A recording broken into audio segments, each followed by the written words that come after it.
Hello viewers, welcome to my channel.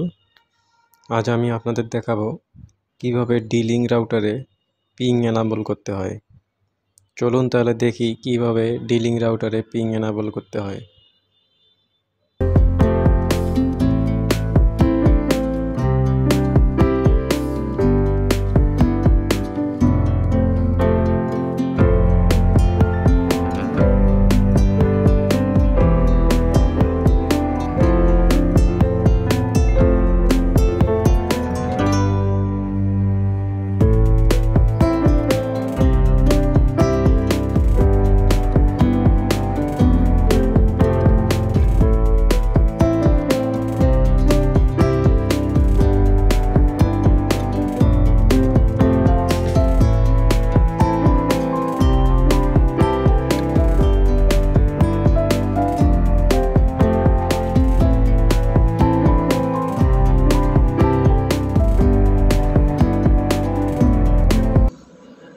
ভিডিওটি ভালো লাগলে অবশ্যই লাইক, সাবস্ক্রাইব এবং কমেন্ট করবেন।